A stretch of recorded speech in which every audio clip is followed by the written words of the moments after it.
Salut mes sportifs et bienvenue sur ma chaîne Alex Levent. On est le jour numéro 5 de mon programme 2 semaines pour te muscler et pour tracer, pour être sec. Il est 7 h du matin, c'est mon shape du matin. Voici l'état actuel de mon corps, le jour numéro 5. J'ai des veines qui deviennent moins timides. Là tu vois le niveau du bas du nombril. On peut le comparer par rapport au jour numéro 1. Je prends aussi un peu plus de masse musculaire, plus tracé et surtout je sens aussi plus de volume au niveau du haut du corps. Et surtout un dessin au niveau des abdominaux et surtout au niveau du bas des abdos qui commence à devenir beaucoup plus apparent encore une fois.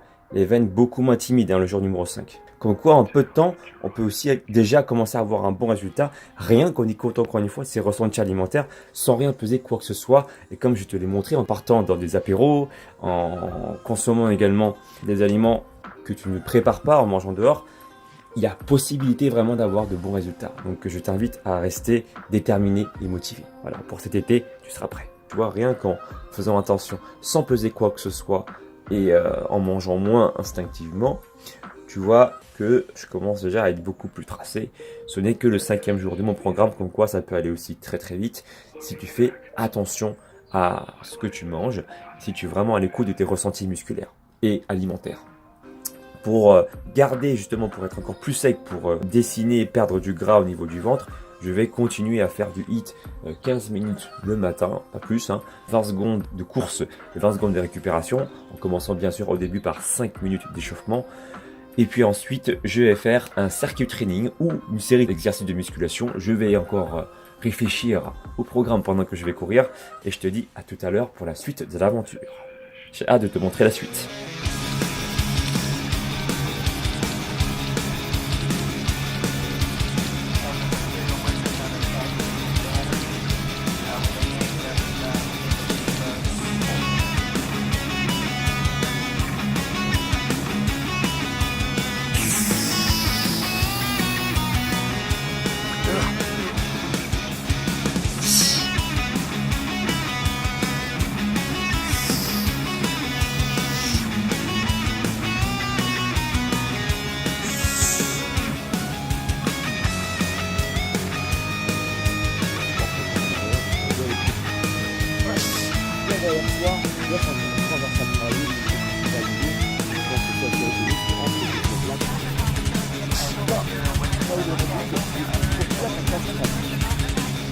Je viens de finir mon entraînement, je vais maintenant prendre mon petit déjeuner qui ne change pas par rapport à celui d'hier. Toujours ma crêpe diététique avec de la purée de noisettes. Je ne vais pas te remontrer une seconde fois, je pense que tu sais de quoi je parle. Si ce n'est pas le cas, je t'invite à cliquer là tout à l'heure sur le bouton i qui s'affiche en haut à droite. Dessus tu retrouveras du coup le vlog, celui d'hier où je mange des crêpes diététiques. Pour le repas du midi, pareil, je vais rester sur la galette diététique. J'aime bien les galettes et les crêpes. J'aurais pu manger autre chose, mais j'ai envie de manger des galettes diététiques aujourd'hui. Toujours avec des poireaux, champignons, un petit peu de fromage, des œufs. Et peut-être que je remplacerai le saumon par du blanc de poulet ou du blanc d'Inde. J'ai aussi mis un petit peu de roquefort pour donner un petit peu de goût. Et voilà. Donc ensuite on passera au goûter. Et je pense que je consommerai des amandes. Je te montrerai ça avec certainement des fruits. Allez, à tout à l'heure. Alors voici mon goûter avec 2 fruits, un abricot, une pêche et quelques amandes que je vais manger tout à l'heure. 4-5 amandes, histoire de compléter les apports en calories de la journée, mais calories pleines pour t'apporter des vitamines et des minéraux et des fibres en plus. Allez, bon appétit, à ce soir. Pour ce soir, je vais pouvoir manger une quiche aux épinards avec un petit peu de fromage par-dessus. C'est très très bon. La recette a été faite par Elodie. Alors, si tu n'as pas encore vu, je vais te montrer tout de suite à quoi ressemble cette bonne quiche. Regarde ça, c'est un chef-d'œuvre. Alors, bien entendu que je ne vais pas manger toute la quiche. Il y a du lait de soja, il y a 6 œufs au total, donc c'est une recette très protéinée. Il y a une pâte feuilletée que tu pourras trouver dans les grandes surfaces. Celle-ci vient de Picard, c'est très très bon. Puis on a mis aussi un petit peu de roquefort par-dessus, sachant qu'à la base on devait mettre du reblochon, sauf qu'il n'y en avait pas. Et si tu peux mettre du reblochon par-dessus, c'est vraiment aussi très très bon. Là ça fait une espèce de gratiné. Et on a mis du thon, du poisson, du poscaille pour ceux qui connaissent le terme. Et voilà du coup une bonne recette que tu pourras faire. La recette se trouvera sur le bouton i qui s'affichera en haut à droite. On a déjà fait une vidéo à ce sujet-là. Je prends une petite part, je vais te montrer la quantité à peu près. C'est pas énorme parce que j'ai envie de manger léger. J'ai expliqué aussi les intérêts de manger léger le soir. Je n'ai rien contre le fait de consommer plus de kilocalories le soir. Maintenant, ce que je te conseille de faire, c'est de ne pas consommer trop de calories avant de dormir. C'est ça la nuance. C'est juste ça. Tu as le droit de manger plus d'aliments le soir si, par exemple, dans ton premier repas de la journée, tu n'as rien avalé. Hein, encore une fois, c'est vrai que la logique calorique dit que tu ne prendras pas de poids si ta dépense énergétique journalière est plus importante que ton apport calorique journalier. Hein, si tu ne manges pas beaucoup le matin et que tu manges un peu plus le soir, mais que tu restes quand même en déficit calorique, bon, tu ne prendras pas de poids. Mais encore une fois, je répète, mais c'est important de le retenir hein, dans le cerveau. Ce n'est pas bon de trop manger juste avant de dormir. Laisse quand même un minimum de temps de digestion, 1 heure ou 2, plutôt 2, avant d'aller dormir du coup. Parce que sinon, tu entraves ta digestion et qu'est-ce qui va se passer? Tu vas avoir du coup un sommeil non réparateur.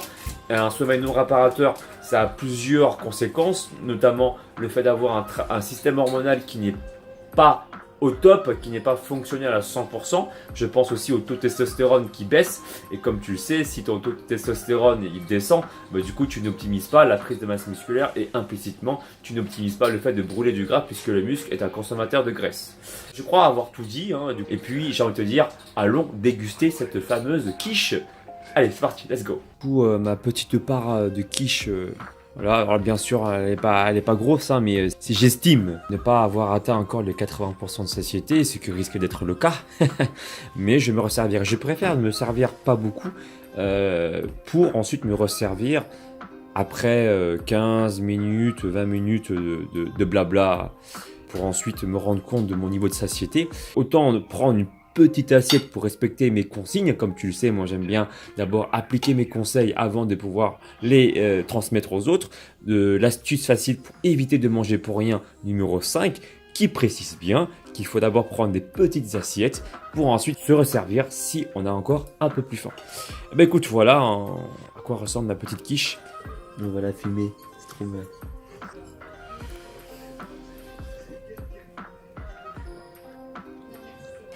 Pour les curieux en termes de kilocalories, en termes d'apport en glucides, je vais vous donner une petite piste. Savoir que là, dans la quiche que nous avons consommée, environ, hein, après on peut en manger plus ou moins, plutôt dans le moins, c'était bon pour aller 4 bonnes parts pour du coup 4 personnes. Voilà. Alors j'ai calculé hein, par rapport à ce qui est marqué dans la boîte en termes de calories sur la pâte feuilletée et tout ça. Quand tu prends un quart, c'est-à-dire cette quantité-là de quiche aux épinards, ça correspondrait environ à une moyenne de 22 grammes de glucides. Alors pour comparer en fait hein, avec le riz par exemple, 100 grammes de riz cuit, ça correspondrait à 25 grammes de glucides. Donc tu serais à peu près dans la même moyenne pour 100 grammes de riz. Pour cette part-là, en termes de glucides. Alors, je compte pas bien sûr les glucides qui sont contenus dans le lait de soja à faible quantité ou dans les épinards à faible quantité. On est encore une fois dans l'approximation. Hein. Alors, en termes de kilocalories, cette part de quiche correspond à environ une moyenne de 600 ou un petit peu moins, un petit peu plus, ça dépend, en kilocalories. Donc, ça reste une moyenne correcte hein, pour un repas complet. Voilà, c'est à peu près la moyenne d'un repas. Hein. Un quart de quiche pour que vous ayez à peu près un repère, hein, une base, une référence. Alors, encore une fois, c'est monté un peu plus en kilocalories, donc vers les 600 parce que on a rajouté du fromage hein, qui va vous donner des kilocalories supplémentaires. Maintenant, encore une fois, voilà, si vous consommez ça que ce soit en soirée ou en journée, ce qui vous fera, entre guillemets, perdre du poids, encore une fois, ou gagner du poids, c'est pas la quiche en elle-même, encore une fois je le rappelle, c'est votre apport calorique journalière. Si elle est supérieure, hein, je le répète c'est important, à vos dépenses, vous allez du coup prendre du poids et l'inverse, vous allez donc du coup perdre du poids. Voilà, on arrive à la fin de ce vlog. Si tu as aimé ce format, fais-le moi savoir avec un pouce en l'air.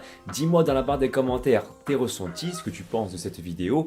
Et puis n'oublie pas d'activer la cloche de notification qui se trouve à côté du bouton abonner pour ne louper aucune future vidéo. Suis-moi également sur les réseaux sociaux Facebook, Instagram, Snapchat et Twitter. Et moi je te dis à demain pour le jour numéro 6. Allez, bisous. Ciao!